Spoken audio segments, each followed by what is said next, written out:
Z Débrief.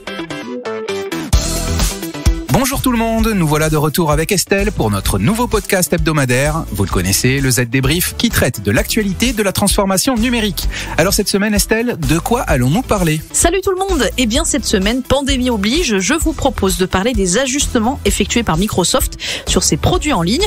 On vous présentera aussi Hubo Expert, un robot de téléprésence utilisé par le personnel soignant pour aider les patients à garder le contact avec leurs proches. Bonne nouvelle aussi pour ceux qui sont en train de vendre ou d'acheter de l'immobilier. Les notaires se mettent à l'heure du numérique et le gouvernement valide. On vous parlera aussi de l'utilisation des smartphones en temps de pandémie. Vous le verrez, c'est édifiant. Les Français ne peuvent plus s'en passer. Enfin, on vous donnera quelques conseils pour assurer en visioconférence et vous le verrez, c'est pas inné. Allez, le Z Débrief, c'est parti. Les dernières infos.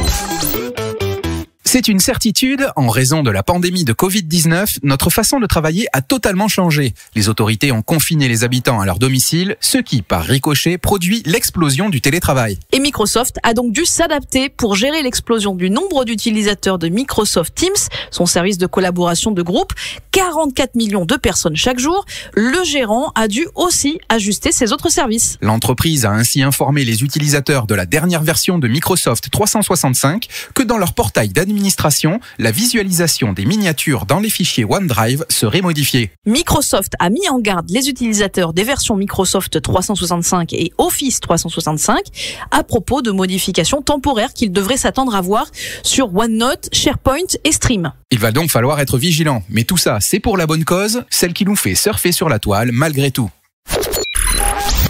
Toujours à propos de cette pandémie, la bonne santé des malades dépend bien évidemment de traitements qu'ils reçoivent, mais aussi de leur morale et du contact qu'ils maintiennent avec leurs proches. Et oui, en France, alors que le pays est plongé en confinement depuis 1 mois maintenant, à l'hôpital Forcy, en région parisienne, les soignants ont choisi d'utiliser un robot de téléprésence pour rapprocher les patients de leurs parents et amis. Son nom, Hubo Expert. La machine a été achetée en décembre dernier pour la télémédecine et de la téléexpertise, mais son usage a finalement été détourné. Aujourd'hui, elle est au service des patients et de leurs familles pour communiquer en vidéo. Et ce n'est pas la première fois que ce robot trouve une nouvelle utilité. Il a aussi été testé dans plusieurs établissements scolaires français pour permettre aux élèves absents de suivre le cours et d'interagir avec la classe et le professeur. Bref, une invention qui a de l'avenir. Allez, toujours en France et toujours au chapitre « On n'arrête pas le progrès pendant la pandémie », sachez que les actes notariés peuvent désormais être signés à distance. Plus besoin de passer physiquement dans une étude de notaire. Et tout ça grâce à un décret qui vient d'être publié au journal officiel. Entré en vigueur le 5 avril, il fixe un régime dérogatoire d'établissement à distance des actes notariés sur support électronique, une dérogation possible jusqu'à 1 mois après la fin de l'urgence sanitaire. Désormais, pour les ventes dans le neuf comme dans l'ancien, le notaire peut recevoir le consentement des parties par un moyen de communication à distance et recueillir leur signature électronique. Un soulagement pour l'ensemble des acteurs de l'immobilier, tout comme pour les personnes déjà engagées dans un processus de vente avant la mise en place des mesures de confinement. Le seul souci, c'est qu'à ce jour, plus de 50% des offices nationaux ne sont pas équipés d'installations de visioconférence. Le Conseil supérieur du notariat en appelle donc à des solutions de mutualisation des équipements existants. Une affaire à suivre. Le chiffre marché.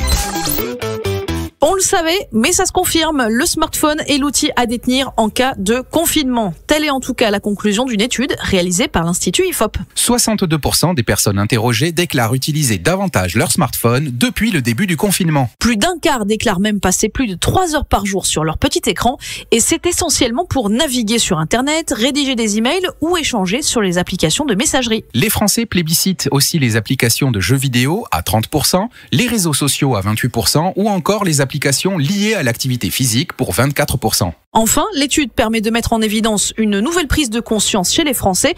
Presque la moitié des personnes interrogées souhaitent que leur téléphone dispose d'une meilleure autonomie ou d'une vitesse de charge plus rapide et 38% souhaitent de meilleures garanties de sécurité et de protection de leurs données lors de leur utilisation d'un smartphone.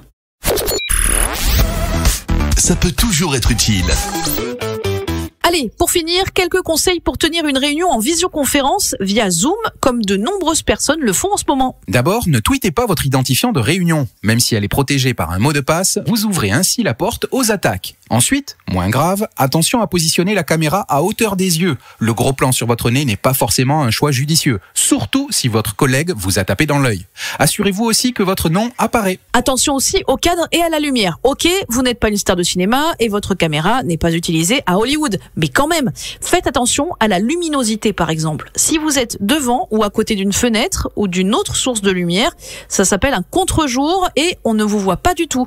L'arrière-plan de votre vidéo est aussi important. Plus il est encombré par des posters et autres bibelots, plus vos interlocuteurs peuvent être distraits.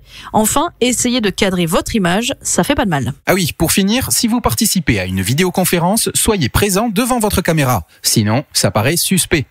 Maintenant que vous savez, vous pouvez aller regarder la capture d'écran de la visio du gouvernement britannique. Vous verrez, c'est édifiant et c'est bien sûr sur zdnet.fr.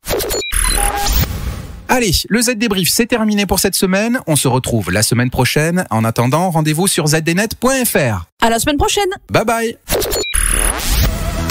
Z Débrief.